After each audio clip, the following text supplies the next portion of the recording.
Nevienreiz vien ir izskanējis AI, jeb mākslīgā intelekta jēdziens šajā dienā, un šī pašlaik noteikti ir tehnoloģija, kas visvairāk maina lietu kārtību visdažādākajos veidos un dažādākajās dzīves jomās. No neziņas un bažām par to, ka mākslīgais intelekts mums atņems darba vietas, vairums eksperti ir nonākuši līdz secinājumam, ka tas nebūs mākslīgais intelekts, bet gan cilvēki, kas būs apguvuši un pratīs izmantot mākslīgo intelektu. Tieši tāpēc arī jums šodien ir tāda iespēja uzzināt vairāk par vērtīgiem AI rīkiem. Mēs sagaidām Accenture produktu industrijas vadītāju Baltijā Andreju Ivanovu kungu. Andrej, kā to jūs ejāt? Paldies! Paldies Magnusam, ka mēs uztaisījām rītarosmi.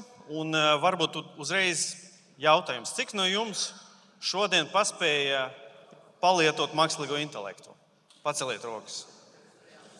Diezgan maz. Es domāju, priekš jūsu vecuma visticamāk vajadzēja būt vairāk. Varbūt jūs nezināt, bet mākslīgais intelekts ir mums visapkārt, un dažreiz mēs nesajūtam, ka tas iedarbojas uz mums.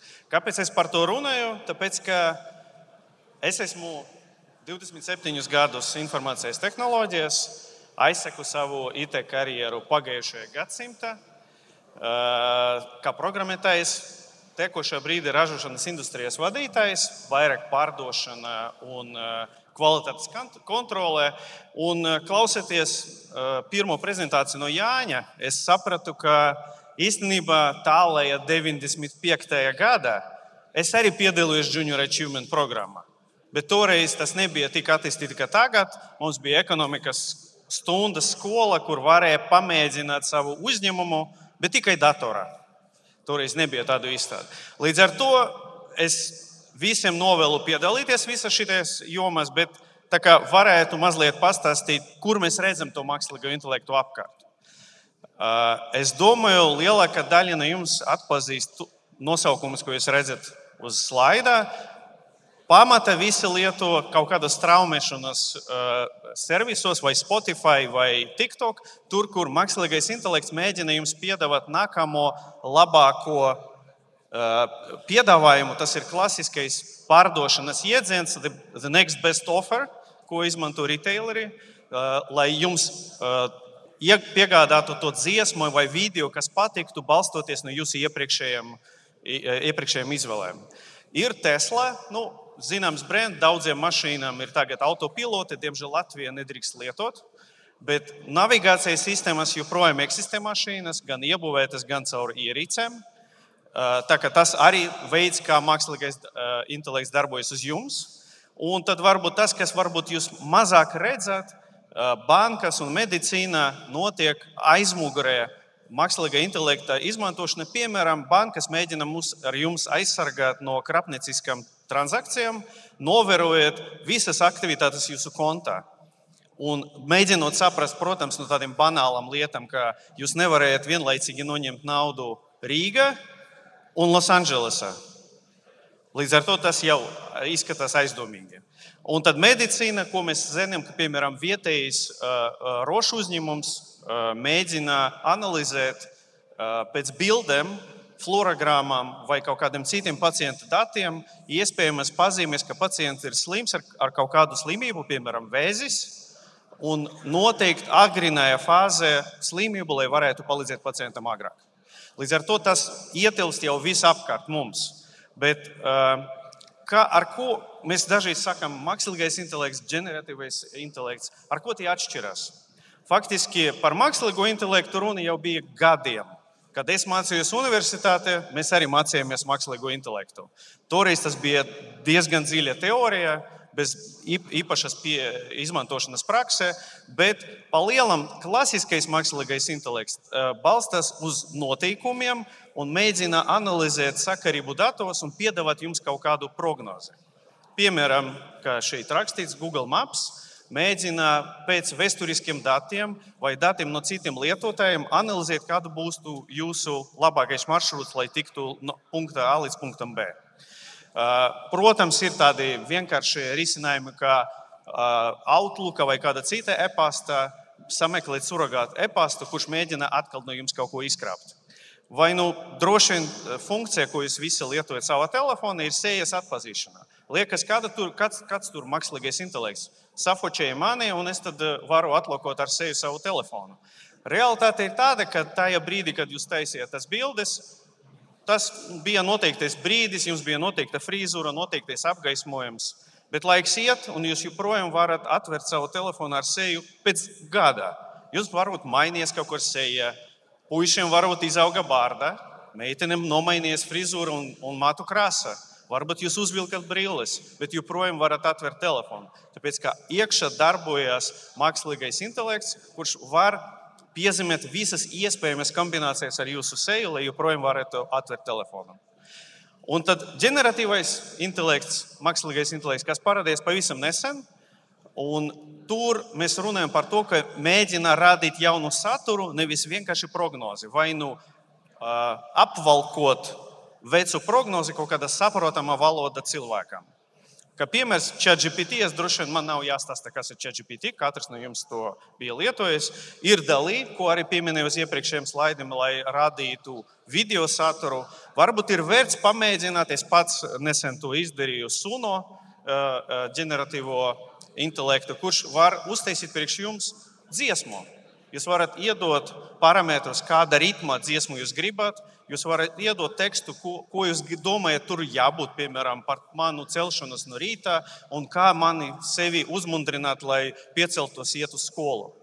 Un reāli šīs servis strādā, var uzdinēt jums vairākas dziesmas. Protams, kaut kādas dziesmas būs par naudu, to, ka intelekts uzskatīs par labāko, bet kaut kādas būs pat pavelti.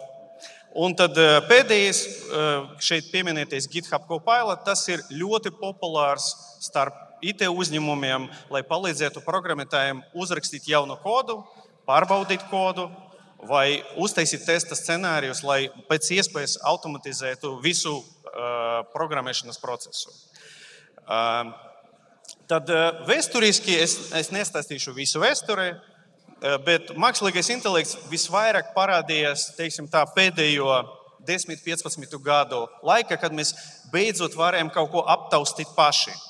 Protams, bija ziņas, ka IBM dators apspēlēja pasaules šaha čempionu 97. gadā, bet pirmā reālais produkts, ja jau mēs runājam par uzņēmējdarbību, bija putekļu sūcējs. Droši vien daudziem no jums mājās ir tādi putekļu sūcēji, kuri paši staiga riņķi un meklē putekļus un pēc noteikta scenārija noturē jūsu dzīvokli. Tālāk parādījās, kā jau minēju, navigācijas sistēmas, un tad 5 gadus atpakaļ sākuma nepublisks GPT-3, kas pa lielam ir Generative Pre-trained Transformer. It's lielas valodas modelis, kuram 22. gadā iedeva chatbot interfeisu, lai mēs varētu ar viņu sarunāties. Bet kas būs tālāk pēc visa šī? Protams, es nevaru pateikt jums, kas būs tālāk. Bet var pateikt, kur ir lielākās iespējas attīstīties tālāk mākslīgam intelektam. Protams, tie ir roboti. Es domāju, jūs visi redzējāt tādas filmas, kā iRobot ar Willu Smithu, kur humanoid veidīgais robots palīdz cilvēkam dzīvē. Un tagad, ja padomāt, ja jūs jau tagad varat sarunāties ar ChatGPT tieši savā valodā, noturiet kaut kādu dialogu, jūs droši vien esat arī redzējuši video no Massachusetts Technical Institute, kur viņiem ir tas robodog vai kaut kas, kurš var pārnest smagas lietas, un jau parādījās roboti, kuri staigā uz 2 kājām. Un ja mēs varētu ielikt tādu robotu sūni, ChatGPT, kurš ar jums sarunājas, mēs principā esam viena soli attālumā no filmas iRobot. Tikai vienīgais pagaidām tas būs ļoti dārgi. Tad ir, protams, dažādi aģenti, asistenti, kas var būt bez ķermeņa, varbūt arī veselības aprūpē, tāpēc, ka tas ir liela tēma, pensionāriem palīdzēt, bet arī ražošanas lietas. Mēs, piemēram, palīdzam vienam no automobīļu ražotājiem Vācijā kontrolēt kvalitāti ražošanā. Līdzīgi kā ar to piemēru ar sejas atpazīšanu telefonā, mēs mēģinām atpazīt nepilnības mašīna ražošanā, tā lai samazinātu iespēju, ka ir brāķis, un mašīna ir atgriezta atpakaļ salonā. Un pateicoties tam, es zinu, ka rezultātā pa 2-3 gadiem, ko mēs strādājam ar to uzņēmumu, viņiem pilnībā uz nulli aizgāja brāķis ar aizsardzības pilveniem, kuri izšauj avārijas gadījumā, ka viņi nekad nešauj nepareizi, tāpēc, ka vienmēr uzstādīts pareizi. Ja? Līdz ar to ir liela nākotne, un kā jums, kā uzņēmējiem, bija jau tagad pateikts, visi kaut ko varat izmantot, teiksim, atkarībā no tā, kur jūs esat savas domas par uzņēmumu. Es redzēju, nebija pārāk daudz roku, ka cilvēkiem ir zināms, ko darīt. Ja? Pamēģiniet ChatGPT vai Gemini pavaicāt tās idejas, ko pieminēja iepriekšējie runātāji, kādu problēmu jūs gribat atrisināt. Protams, jāatrisināt, ka jūs paši gribat to darīt, tāpēc, ka jums jābūt patīkamai sajūtai. Un tad jāparisina kaut kāda problēma, kā tās meitenes, kuras uztaisīja sveces, kuras ir ēdamas, kura problēma jums dzīvē šķiet liela, vai kas jums kaita katru dienu. Un pamēģiniet viņu atrisināt, sākumā pavaicāt mākslīgam intelektam, kā to izdarīt. Var pamēģināt, protams, mārketinga, tas ir visvienkāršākais veids. Ja jūs tiksiet uz kaut kādu izstādi ar savu uzņēmumu, jums vajadzīgs kaut kāds pievilcīgs skats, kaut kāds lozungs, kaut kāds logotips. Ir vērts pamēģināt mākslīgo intelektu palīdzēt jums to uztaisīt. Nav jābūt visiem māksliniekiem un zīmētājiem. Ja? Tas var gan palīdzēt uztaisīt logotipu, gan var palīdzēt uztaisīt visu to standu priekš jums. Programmēšana, kā jau minēju, tas ir lauciņš, kur es visvairāk darbojos.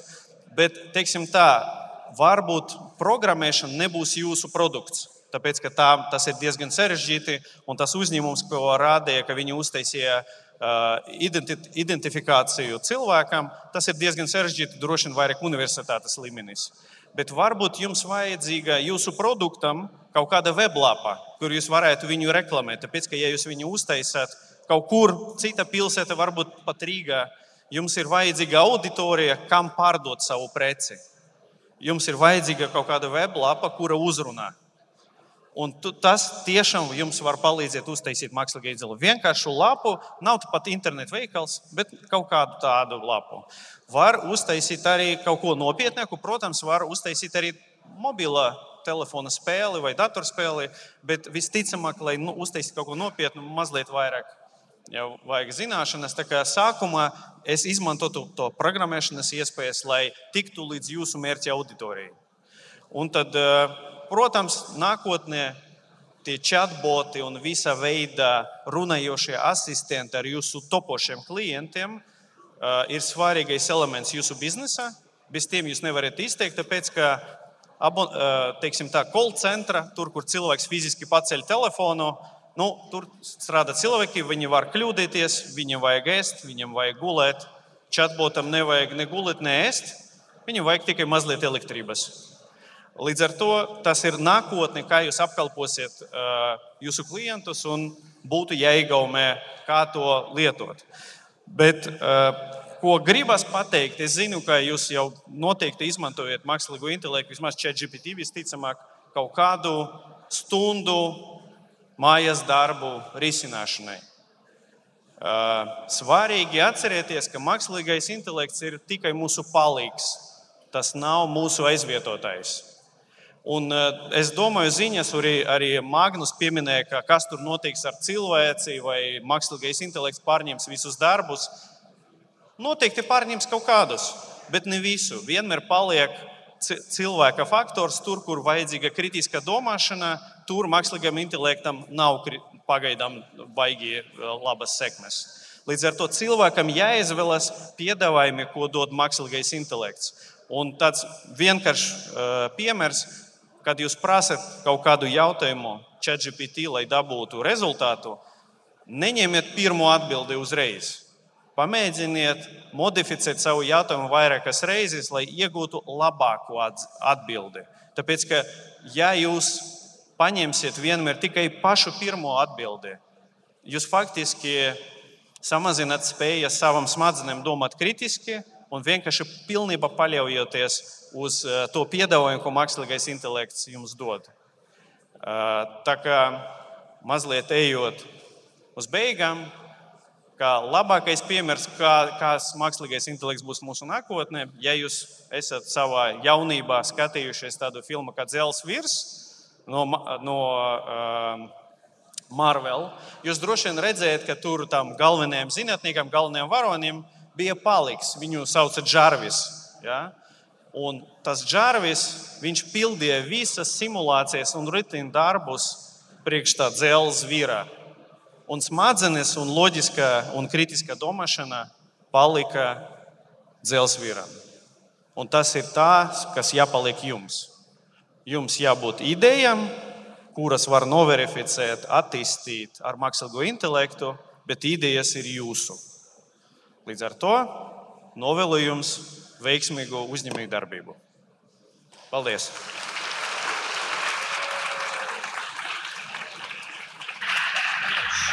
Paldies, Andrej!